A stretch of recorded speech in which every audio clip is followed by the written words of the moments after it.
जहां पर अपोजिशन का यह दावा है कि इत्तेहादी भी उनके साथ है, इसके साथ साथ हुकूमती अराकीन की भी एक बड़ी तादाद उनके साथ है और तहरीक अदम एतमाद लाने के लिए नंबर्स गेम की जो इस वक्त स्कीम देखने में आ रही है वो उनके हक में देखने में आ रही है। लेकिन सवाल यहां पे ये पैदा होता है कि बेशतर जमातों की जो नाराज रहनुमा है, क्या उनको मना लिया गया है? क्या उनकी यकीन दहानी इस तहरीक अदम एतमाद की में शामिल है या नहीं है? वो हुकूमती पलड़े में अपना वोट डालेंगे, ये एक बुनियादी चीज है। दूसरी बात यह कि हुकूमत की गवर्नेंस पे इत्तेहादियों के साथ साथ वो जो दूसरी पार्टीज के नाराज रहनुमा है वो क्या राय रखते हैं? क्या उसे गुड गवर्नेंस में शुमार करते हैं या बैड गवर्नेंस में शुमार करते हैं? इसी बारे में बात करने के लिए हमें ज्वाइन किया है नाराज रहनुमा अशरफ अली अंसारी साहब ने। अंसारी साहब बहुत मशहूर हैं आपके वक्त के। अंसारी साहब, एक तरफ आपकी जो पार्टी पाकिस्तान मुस्लिम लीग नून, जिससे आप नाराज हैं और काफी अरसे से नाराज हैं और आपके कुछ साथी भी नाराज हैं, वो तहरीक अदम एतमाद की तैयारियों में है। वो कहते हैं कि हमने अपने रवाबती काफिले जो हैं वो मुख्तलिफ समतों में फैला दिए हैं, अब रवाबत हमारे जारी हैं। क्या आपसे भी कोई राबिता किया गया इस ज़िमन में?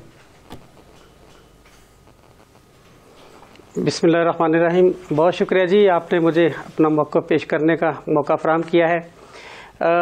आपकी तरह मैं भी जी पिछले कई दिनों से ये तहरीक अदम एतमाद लाने की बातें सुन रहा हूँ, तो मुझे बड़ी हैरत होती है कि ये इतने दिनों से ये दावे कर रहे हैं लेकिन अभी तक ये नंबर गेम पूरा नहीं कर सके, अभी तक ये डेट नहीं दे सके।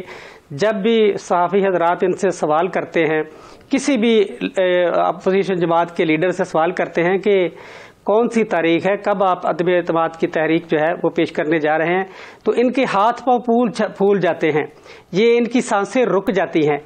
ये अगर इनके पास नंबर गेम पूरा है, अगर इन्होंने नंबर गेम पूरा कर लिया है, MPAs और MNAs की तादाद इनके पास पूरी हो चुकी है, तो फिर इनकी सांसें क्यों फूल जाती हैं, ये रुक क्यों जाते हैं, ये पूरे कॉन्फिडेंटली जवाब क्यों नहीं देते, क्यों नहीं ये डेट देते? मैं यासर साहब पूरा कॉन्फिडेंट हूँ, मुझे पता है कि ये जो बातें कर रहे हैं ये सिर्फ बातों तक है, नारों तक है और ख्याली पलाव की हद तक महदूद हैं। ये बातें अमली तौर पर कुछ भी नहीं है। ये तहरीक अदम एतमाद पेश नहीं कर सकेंगे।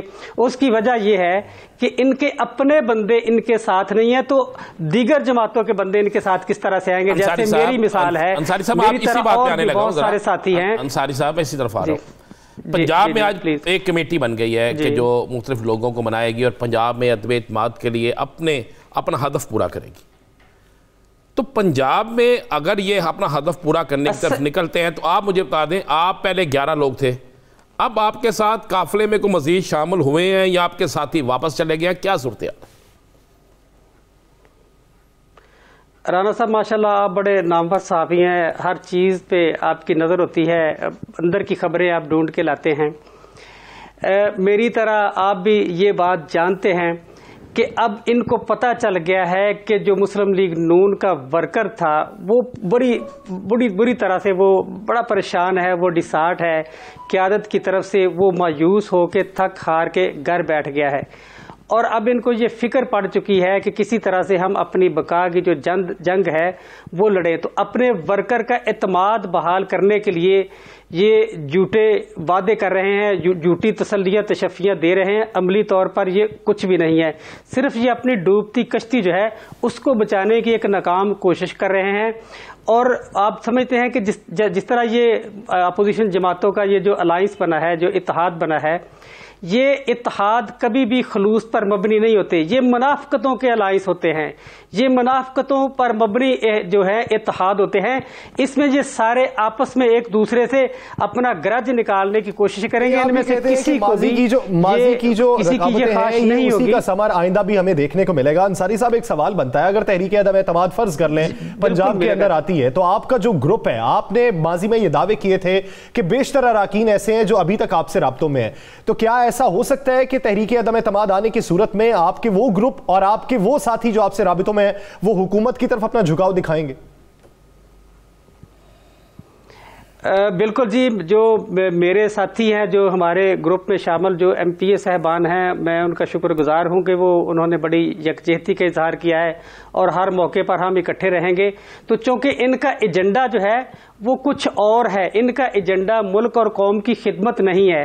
अगर इनका एजेंडा, अपोजिशन का एजेंडा मुल्क और कौम की खिदमत होता तो ये on the floor of the house ऐसी कुछ चीजें लेके आते। बेशुमार मौके ऐसे है जब ये साबित कर सकते थे कि ये वाकई कौम और मुल्क से मुखलिस हैं, लेकिन कभी भी इनके किरदार और अमल की ऐसी बात देखने को नहीं मिली है। जी, एक सवाल का जवाब चाहिए। आपके साथ कितने, मैं ये नहीं कहता कंफर्म इतला बताएं, करीब करीब बता दें, कितने एमपी आपके साथ है और क्या मुस्लिम लीग नून के एमएनए भी आपके साथ राब्तों में है?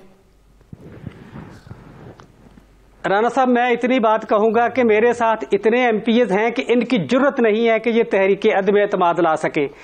ये, और अगर ये एमपीए जो मैं दावे करता हूं, अगर वो मेरे साथ ना होते तो अब तक शायद तहरीक अदम एतमाद ला चुके होते। 10, 15, 20, 30 कितनी है?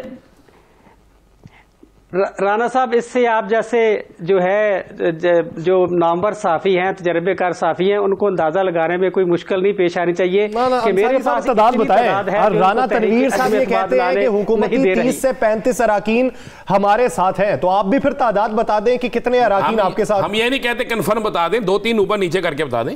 तो राना साहब के फिर हाथ क्यों? सर, राना तनवीर साहब के जब आपने उनसे सवाल किया कि डेट बता दे कब आप तहरीक अदम एतमाद ला रहे हैं, जो लॉन्ग मार्च है उससे पहले या बाद में, तो राना साहब के भी हाथ और पांव फूल गए थे। तो ये उनके हाथ और पांव को फूल जाना जो है वो ये साबित करता है कि जो ये बातें कर रहे हैं उनमें कोई हकीकत नहीं है, कोई वजन नहीं है।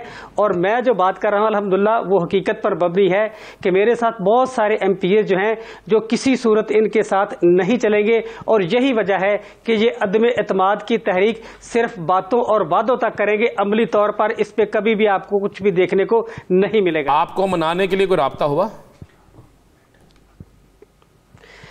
नहीं, मैं तो देखे ना जी राना साहब, हम तो एक काज के लिए निकले हैं ना। हम तो मुल्क और कौम के लिए सियासत करते हैं। हम कोई किसी खानदान की बका के लिए सियासत तो नहीं ना करते कि जब आप इनको कुर्सी पे बिठा दें, आप इनको हुक्मरानी दे दो तो ये आके तो हमारे ऊपर हुक्मरानी करें, और जब कुर्बानी का वक्त आया, जब कौम को इनको जरूरत पड़े तो वो ये बीमारियों का बहाना करके तो कोई मुल्क से बाहर भाग जाए, कोई कहीं जाके बैठ जाए। तो ये अब ऐसे नहीं चलेगा। तो हम तो मुल्क और कौम के लिए निकले हैं, तो जो मुल्क और कौम के लिए काम करेगा हम उसका साथ देंगे। और अब देखिए अदम एतमाद का मौसम तो चल पड़ा है ना, वो लानी है या नहीं लानी। आप कब शो पते कर रहे हैं अपने, आप कब इसके बात का इजहार करेंगे? आज काफ़ी अरसे बाद आप बोले हैं प्रोग्राम में, तो कब इजहार करेंगे कि हम मुस्लिम लीग नून जो है? मेरे पत्ते तो शो हो चुके हैं ना, मेरे पत्ते शो हो चुके हैं, तो इनके अंदर जुर्रत पैदा नहीं ना हो रही अदम एतमाद लाने की।